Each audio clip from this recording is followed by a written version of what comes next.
Hello student, তোমরা যারা class 11 অর্থাৎ একাদশ শ্রেণীর সেকেন্ড সেমিস্টারের ছাত্রছাত্রী আছো এবং কালকে তোমরা বাংলা পরীক্ষা দিতে চলেছো, তোমাদের জন্য আজকের ক্লাসটা খুবই গুরুত্বপূর্ণ।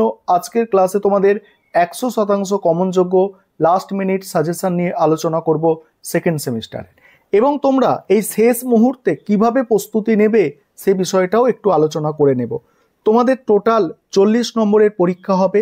সেই 40 নম্বরের মধ্যে 10 নম্বর থাকবে একটা প্রবন্ধ রচনা এবং বাকি 30 নম্বর তোমাদের স্কুল থেকে যে টেক্সট বই অর্থাৎ পাঠ্যপুস্তক তার দেওয়া হয়েছে তার মধ্যে থেকে 30 নম্বরের প্রশ্ন আসবে। সেখানে কি আছে? সেখানে তোমাদের দুটি গল্প আছে। এই দুটো গল্পের মধ্যে একটা গল্প তোমাদের ভালো করে তৈরি করতে হবে। দুটো গল্প তোমরা জানো, একটা ছুটি আর একটা হচ্ছে তেলেনা প্রথা আবিষ্কার। এই দুটি গল্পের মধ্যে একটা গল্প খুব ভালো করে তোমরা তৈরি করবে। 3টে কবিতা আছে, 3টে কবিতার মধ্যে 2টি কবিতা খুব ভালো করে তোমাদের তৈরি করতে হবে।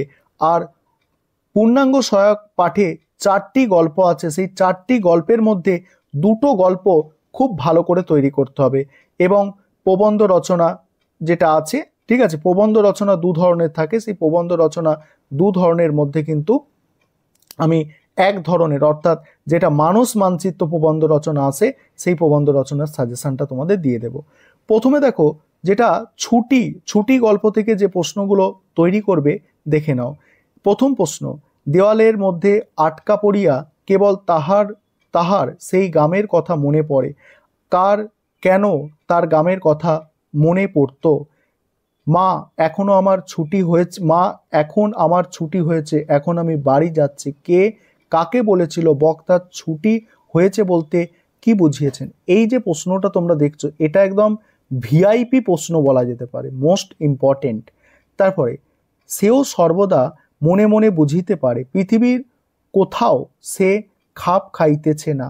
এখানে সে বলতে কার কথা বলা হয়েছে? সে কোথাও কেন ঠিক খাপ খাচ্ছিল না?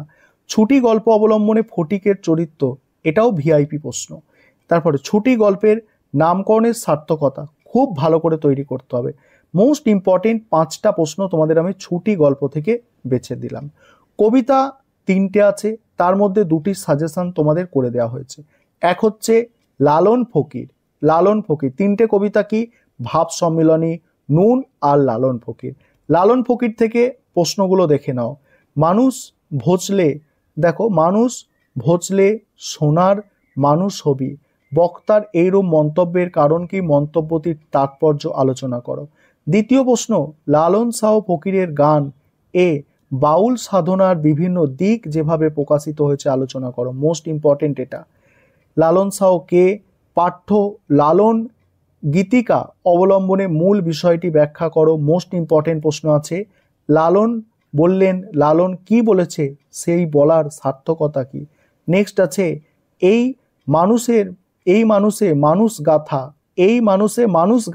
এই মন্তব্যের মধ্যে দিয়ে বাউল দর্শকদের যে বিষয় দিকটি প্রকাশিত, যে বিশেষ দিকটি প্রকাশিত হয়েছে তা নিজের ভাষায় লেখো।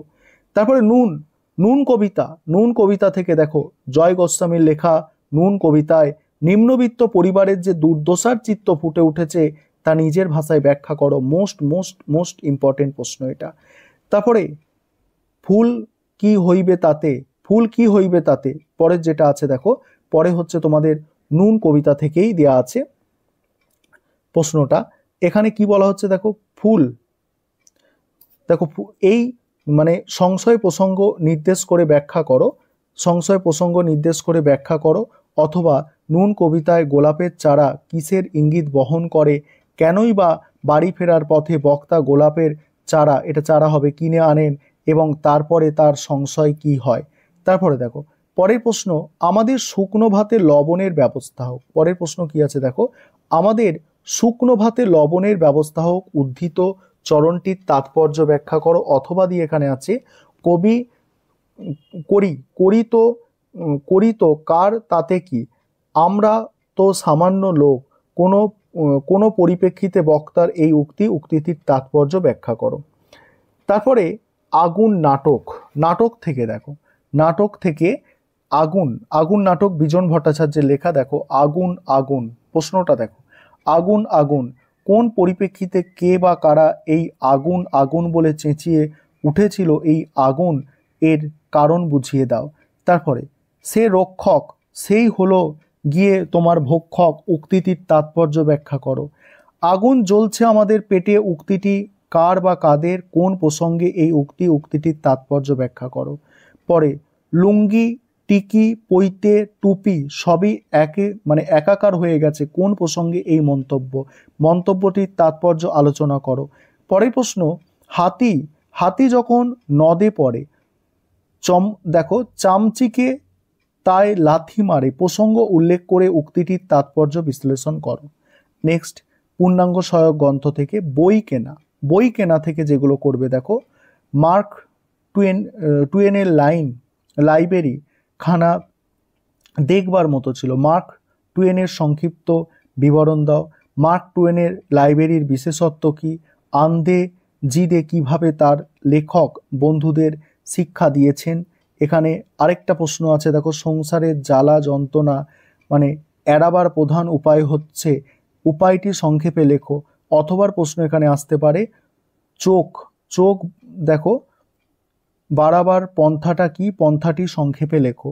এবার আজব শহর কলকাতা, এখান থেকে যে প্রশ্ন তোমাদের করতে হবে, আজব শহর কলকাতা, এখান থেকে দেখো দুটো প্রশ্ন আছে। আমার মনে বড়ই আনন্দ হলো, বক্তার আনন্দের কারণ কি? লেখক শেষাংশে আরেকদিন বলেছেন কেন। তারপরে দেখো আজব শহর কলকাতায় ফরাসি বইয়ের দোকান দেখে লেখকের মনে কিরূপ ভাবের উদয় হয়েছিল, দোকানের ভেতরে ঢুকে লেখক কিরূপ অভিজ্ঞতা সঞ্চয় করেছিল। তারপরে দেখো কি আছে পরের প্রশ্ন আছে 25শে বৈশাখ থেকে রবীন্দ্রসঙ্গীতের সঙ্গে নটরাজের নৃত্যভঙ্গির তুলনা করার কারণ ব্যাখ্যা করো। আরেকটা প্রশ্ন আছে এখানে, তোমরা দেখে নাও। এবারে বাংলা সাহিত্যের ইতিহাস, দেখো বাংলা শিল্প সাহিত্য এবং সংস্কৃতির ইতিহাস, আধুনিক বাংলা সাহিত্যের ধারা থেকে 4টে প্রশ্ন আমি রেখেছি। একটা হচ্ছে রামমোহনের অবদান গদ্যের বিকাশে, বাংলা সাহিত্যে বঙ্কিমচন্দ্রের অবদান, বাংলা কাব্যে রবীন্দ্রনাথের প্রভাবের সংক্ষিপ্ত আলোচনা করো, আর জীবনানন্দ দাশের কাব্যচর্চা সম্পর্কে আলোচনা করো। এবং এখান থেকে তোমরা দেখো, এখান থেকে ধাঁধা করবে খুব ভালো, ধাঁধার বৈশিষ্ট্য উদাহরণ সহ লেখো।